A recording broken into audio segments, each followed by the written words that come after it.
The first Walmart opened in 1950 under the name Walton's Five and Dime, when the businessman Sam Walton purchased the location from Luther E. Harrison.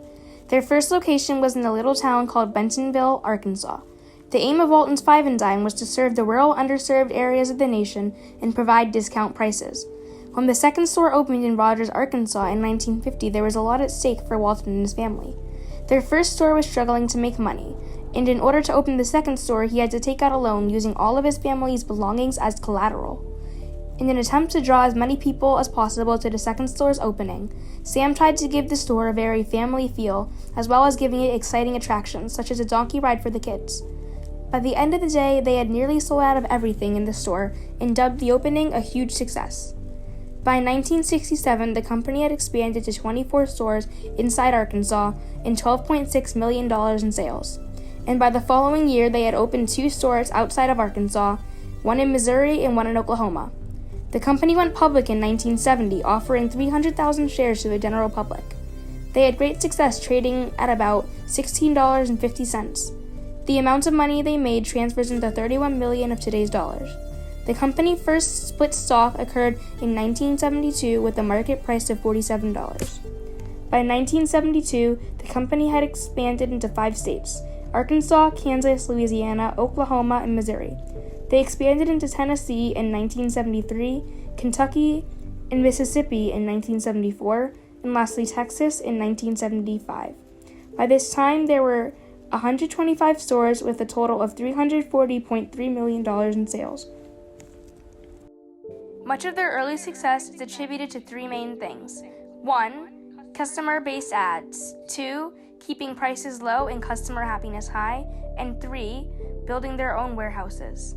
1977 brought about 2 major events, the first being their expansion into Illinois, and the second, more consequential, being their acquisition of more value stores that operated in Illinois and Missouri.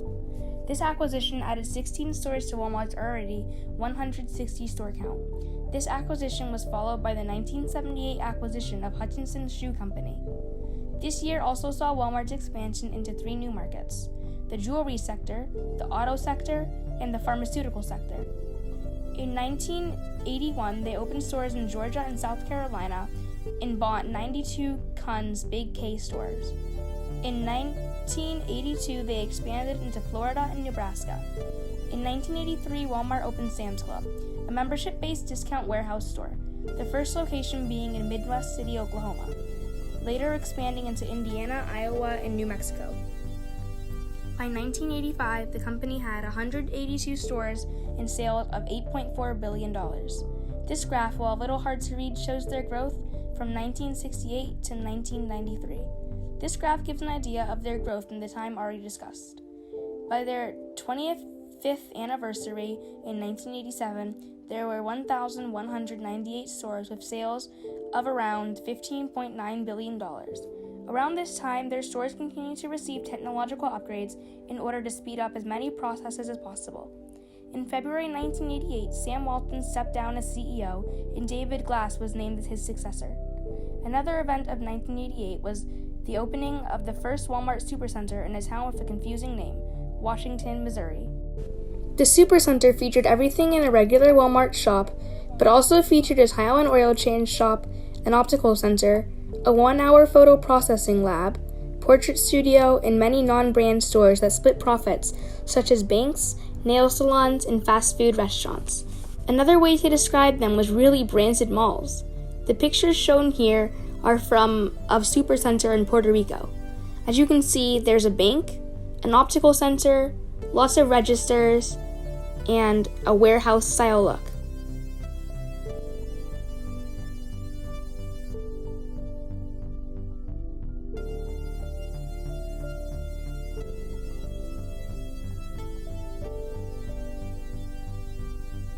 By 1988, Walmart was the most profitable retailer in the USA. By 1990, Walmart had expanded into 28 states, marking them as a nationwide retailer. In 1990, Walmart acquired a food distributor called the McLane Company, and by 1991, they expanded into Connecticut, Delaware, Maine, Maryland, Massachusetts, New Hampshire, and New York. 1991 also saw their first international store open in Mexico City. They also acquired the Texas-based Western Merchandisers, Inc. The last thing of interest that year was Sam's Club, Sam's America Choice products, that was meant to simulate Made in America products. This likely, directly or indirectly, led to President Bush presenting Sam Walton with the Presidential Medal of Freedom on March 17, 1992. Unfortunately, Walton died on April 5th of that year. In 1992, Walmart expanded into the first U.S. territory of Puerto Rico. And in 1995, notable state expansions were Alaska and Hawaii, marking the last of their expansion into the last of the states. Controversy struck in 1994 when their slogan, "Always the low price, always," was challenged for misleading customers. In response to this, they changed it to "Always low prices, always." However, despite that, 1994 was a very big year for Walmart. They acquired 91 PaySmart membership warehouse clubs from Kmart and 122 Woolco stores in Canada, as well as opening 3 value clubs in Hong Kong and having 93 stores in Mexico. By the time 1995 rolled around, they had 1,995 discount stores, 239 Supercenters, 433 Sam's Clubs, and 276 international stores, with a total of $93.6 billion in sales. In 1995, they expanded into Vermont, their final U.S. state, and expanded into Brazil and Argentina. In 1996, they entered the Chinese market, and in 1997 replaced Woolworth on the Dow Jones Industrial Average. In 1997, they acquired 21 stores in Germany from Wirtkauf. Sorry if I pronounced that wrong. In 1998, they launched the Walmart Television Network, which was essentially an in-store advertising channel. In 2000, Lee Scott was named CEO, and their sales had reached $156 billion. That same year, they were ranked 5th by Fortune magazine's Most Admired Companies list. In 2002, they entered the Japanese market and by 2005 had $312.4 billion in sales and over 6,200 facilities around the world. Walmart locations had expanded so much that there were only small areas in the country without a Walmart 60 miles away. In 2006, they sold their 16 South Korean stores and later closed all of their German stores as well. In 2007, they changed their slogan to "Save money, live better." In the following year of 2008, they unveiled a new logo, which included changing the star to a spark. 2009 saw them enter the Chilean market by acquiring a medium-sized company in Chile.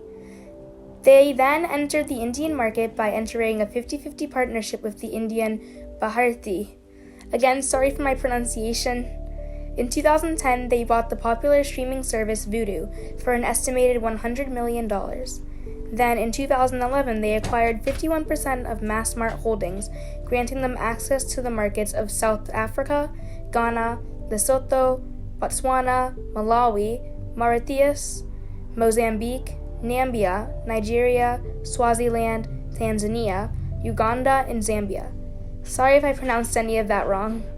In 2014, many employees went on strike to achieve better wages and work conditions. This was eventually settled. During the current coronavirus crisis, the company remains open to provide for the needs of the American people. Walmart has a long and storied history and will continue to grow in the coming years. Thanks for watching. Have a great day.